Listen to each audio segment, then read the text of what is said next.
Hello बच्चों, education नहीं रहना चैनल पे आपका स्वागत है। और मैं रचना आज फिर से आपके लिए एक नई वीडियो लेके आई हूँ। लेकिन टॉपिक पे जाने से पहले अगर आपने चैनल को सब्सक्राइब नहीं किया है तो उसे जरूर सब्सक्राइब करें। आज का मेरा टॉपिक है आहार श्रृंखला यानी फूड चेन। आहार भोजन, श्रृंखला लाइन। भोजन को एक लाइन के द्वारा एक श्रृंखला में खाना आहार श्रृंखला कहलाता है। विभिन्न जीव जंतुओं के एक दूसरे को खाने और खाए जाने की श्रृंखला को आहार श्रृंखला कहते हैं। यानी जीव जंतु एक दूसरे को खाते हैं और इस खाए जाने की लाइन को, श्रृंखला को आहार श्रृंखला कहा जाता है। इस श्रृंखला को संपूर्ण होना प्रकृति में संतुलन का सूचक है। बच्चों, प्रकृति में संतुलन को बनाए रखने के लिए जीव जंतुओं का एक दूसरे को खाना आहार श्रृंखला कहलाता है। मैं आगे आपको कुछ तस्वीरों के माध्यम से समझाती हूँ। मैंने यहाँ पे श्रृंखला बनाई है। यह है बूटा, चूहा, पक्षी, बूटा। बूटे को खाने वाला है चूहा, चूहे को खाने वाला है पक्षी। इस तरह से ये एक फूड चेन बन गई, यानी आहार श्रृंखला बन गई। बूटे को खाता है चूहा, चूहे को खाता है उल्लू। अगर चूहा बूटे को नहीं खाएगा तो बूटों की संख्या बहुत ज़्यादा हो जाएगी, और अगर पक्षी चूहे को नहीं खाएगा तो चूहे की संख्या बहुत ज़्यादा हो जाएगी। इसीलिए प्रकृति में इस संतुलन को बनाए रखने के लिए आहार श्रृंखला का बहुत महत्व है। दूसरी श्रृंखला देखो, मैंने बनाया है सब्जी, फिर मैंने बनाया है खरगोश, फिर मैंने बनाई है लोमड़ी और फिर शेर। प्यारे बच्चों,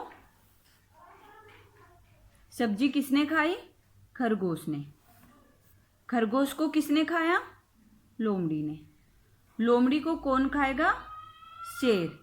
इस तरह से एक जीव दूसरे जीव को खाकर उसकी संख्या कम कर रहा है, और इस तरह से आहार श्रृंखला बन रही है। अगर मैं इस श्रृंखला से खरगोश को हटा दूं तो क्या प्राकृतिक संतुलन बन पाएगा? किसकी संख्या सबसे ज्यादा बढ़ जाएगी? अगर मैं खरगोश को हटा देती हूं तो बहुत सारी सब्जियां बच जाएगी, उनको खाने वाला कोई नहीं होगा। उनको खाने के लिए खरगोश की जरूरत है, खरगोश की संख्याओं को कम करने के लिए लोमड़ी की जरूरत है, और लोमड़ी की संख्या को कम करने के लिए शेर की जरूरत है। ये हमारी आहार श्रृंखला पूरी हो रही है। ऐसे ही एक और पेज पे देखो, श्रृंखला 3 मैंने बनाई है घास। घास को खाने के लिए किसकी जरूरत है? टिड्डे की। टिड्डा घास खाता है। टिड्डे को कौन खाता है? मेंढक। मेंढक को कौन खाता है? सांप। सांप को कौन खाता है? पक्षी, बाज। घास को खाने वाले टिड्डे हैं, टिड्डे को खाने वाले मेंढक हैं, मेंढक को खाने वाले सांप हैं, और सांप को खाने वाला बाज है। अगर बच्चों मैं इस श्रृंखला से सांप को हटा दूं तो क्या ये आहार श्रृंखला पूरी है? नहीं, क्योंकि घास को खत्म टिड्डा करेगा, टिड्डे को खत्म मेंढक करेगा, लेकिन मेंढक को खत्म करने वाला सांप अगर रहेगा नहीं तो हमारे मेंढक की आबादी बहुत ज़्यादा हो जाएगी। इसलिए इस मेंढक का प्राकृतिक संतुलन होने के लिए सांप का होना बहुत ज़रूरी है। और सांप को कौन खाता है? बाज। मैं आशा करती हूँ बच्चों आपको ये आहार श्रृंखला बहुत अच्छे से समझ में आएगी। अच्छा, अब मैंने एक चित्र बनाया है, आप उस चित्र को ध्यान से देखो।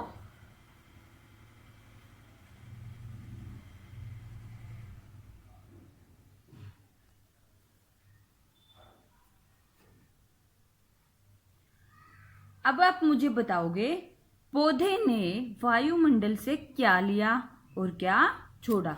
ये देखो, ये पौधा है, ये पौधे की जड़ है, वो वायुमंडल से क्या ले रहा है और वायुमंडल में क्या छोड़ रहा है। बच्चों, पौधे वायुमंडल से कार्बन डाइऑक्साइड तथा सूर्य की ऊर्जा लेते हैं। जड़ों द्वारा मिट्टी से पानी व खनिज लवण लेकर हरी पत्तियों में भोजन बनाते हैं और वायुमंडल में ऑक्सीजन छोड़ते हैं। ये पौधा सूर्य के प्रकाश से कार्बन डाइऑक्साइड ले रहा है और ये पत्तियों के द्वारा कार्बन डाइऑक्साइड ले रहा है और धरती से खनिज लवण लेके हमारे वातावरण में ऑक्सीजन छोड़ता है। इस तरह से इसका खाना तैयार होता है और ये हमें ऑक्सीजन देता है। पौधे ने भोजन कहाँ व कैसे बनाया। बच्चों, इसको देख के आपको समझ में आएगा। पौधे ने भोजन कहाँ बनाया? सूर्य के प्रकाश में कार्बन डाइऑक्साइड ली, धरती से खनिज लवण लिए और हरी पत्तियों के द्वारा ऑक्सीजन छोड़ दी। आप जानते हो बच्चों, इस प्रक्रिया को क्या बोलते हैं? प्रकाश संश्लेषण। ऐसी प्रक्रिया जिसमें पौधे वायुमंडल से कार्बन डाइऑक्साइड और सूर्य की ऊर्जा लेते हैं और जड़ों द्वारा मिट्टी से पानी और खनिज लवण लेकर हरी पत्तियों में भोजन बनाते हैं और वायुमंडल में ऑक्सीजन छोड़ते हैं। ऐसी प्रक्रिया कहलाती है प्रकाश संश्लेषण। प्यारे बच्चों, ये सब आपको अगर समझ में आ गया है और आहार श्रृंखला को अब हम फिर से ध्यान से देखेंगे। पौधे, टिड्डा, मेंढक, सांप और पक्षी। पक्षी का भोजन सांप बना, सांप का भोजन मेंढक, मेंढक का भोजन टिड्डा, टिड्डे का भोजन पौधे।